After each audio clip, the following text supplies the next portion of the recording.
Hey, welcome. So let's just jump right in. Have you ever really truly stopped and thought about where our ideas about sex, where they actually come from? We tend to think of it as this supernatural biological thing, right? Something private. But today, we're going to pull back the curtain and see how it's also something we learn. Okay, so where do these ideas come from? Well, here's the core idea from sociology. Our understanding of sexuality is not the same everywhere, and it definitely hasn't been the same throughout history. Instead, we learn how to act, how to feel, and even how to desire through what's called a social script. It's basically a set of unwritten rules and expectations that our society hands us. And to see just how different these scripts can be, check this out. In the modern West, we usually put sexuality into two main buckets, heterosexual or homosexual. The big question for us is about the gender of the person you're attracted to. But if you go back to ancient Greece, that wasn't the main thing at all. The important question was about your role in the act. Were you the active, penetrating partner or the passive, penetrated one? This is a perfect example of how our current rules are just one version of the story. So, if we're not born with these rules, how in the world do we learn them? Well, it happens through this lifelong process that sociologists have a name for: socialization. Socialization is basically how we learn, well, everything, from how to hold a fork to what we believe about politics. And for our conversation today, it's how we learn the sexual norms of our society. The source material says it perfectly.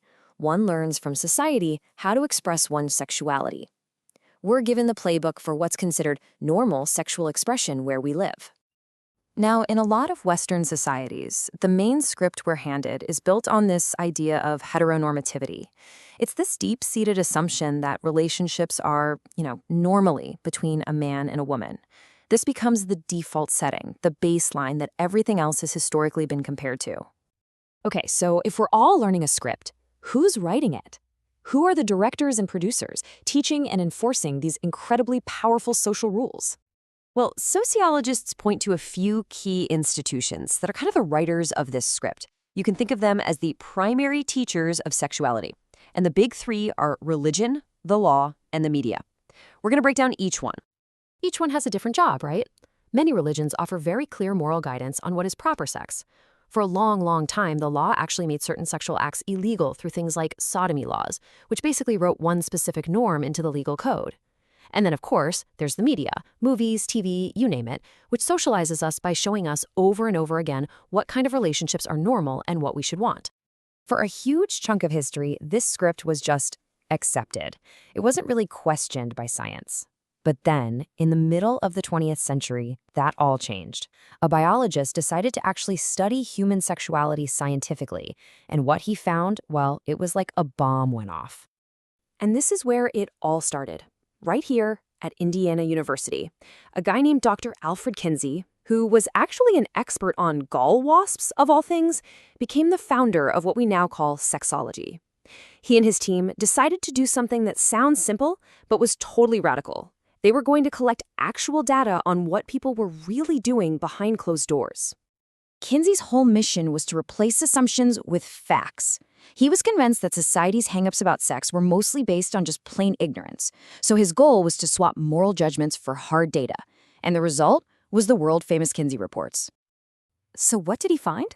Oh, the reports were just full of shocking numbers, but this one was a bombshell. Kinsey found that 37% of the men he talked to said they'd had at least one homosexual experience that led to orgasm. This number just completely contradicted the social script that said this kind of thing was super rare or deviant. But maybe Kinsey's biggest gift to us was this, the Kinsey scale. See, instead of forcing people into these tight little boxes of heterosexual or homosexual, he came up with a 7-point scale. A 0 was exclusively heterosexual, a 6 was exclusively homosexual, and he found that most people fell somewhere in between. He completely reframed sexuality, not as a simple either-or, but as a fluid spectrum. A total game changer. Now, Kinsey's scientific breakthrough didn't just happen in a bubble. It crashed right into a huge technological development, and the two of them together helped kick off a massive social shift. So let's look at how these two things created a perfect storm. On one side, you've got the Kinsey report, which got people talking about sex like never before and showed what was really going on. And on the other side, you have the invention of the birth control pill, which for the first time in human history reliably separated sex from the consequence of pregnancy. These two things were major catalysts for change. And this collision led directly to what we call the sexual revolution. This was a time when that old script, the one that said sex was only for making babies within a heterosexual marriage, was challenged big time. Sex before marriage became way more common and accepted, and the whole conversation around sexuality just started to open up.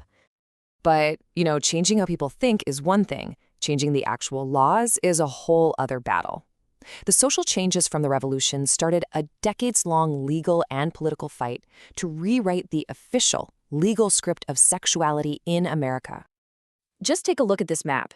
It really shows you how long and slow the fight was to get rid of anti-sodomy laws, the laws that basically made non-heterosexual relationships illegal.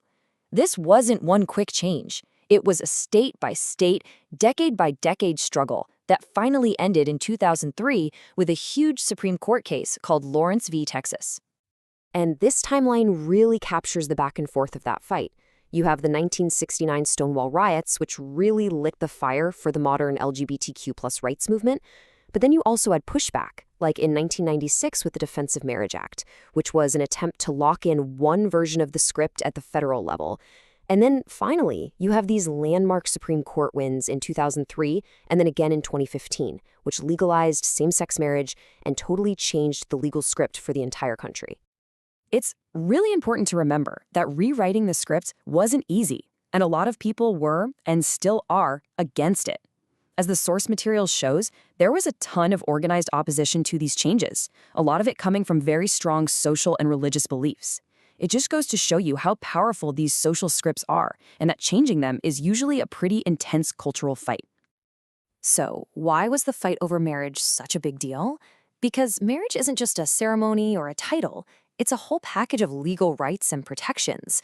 We're talking about really practical, everyday stuff: filing taxes together, inheriting property, having rights to your kids, and even just being able to visit your partner in the hospital. The fight was about getting equal access to all of these fundamental things. And that brings us right back to where we began. This whole story, from ancient Greece to the Kinsey Report to the Supreme Court, it all points back to this one powerful idea.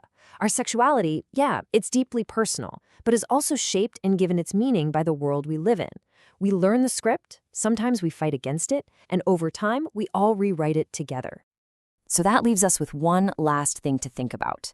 This whole process of writing and rewriting the script, it's not over. It's happening right now. As our conversations about gender identity and sexual fluidity keep getting bigger and more complex, it really makes you wonder, what's the next chapter of this story going to look like? That's it for this deep dive. Thanks so much for joining us.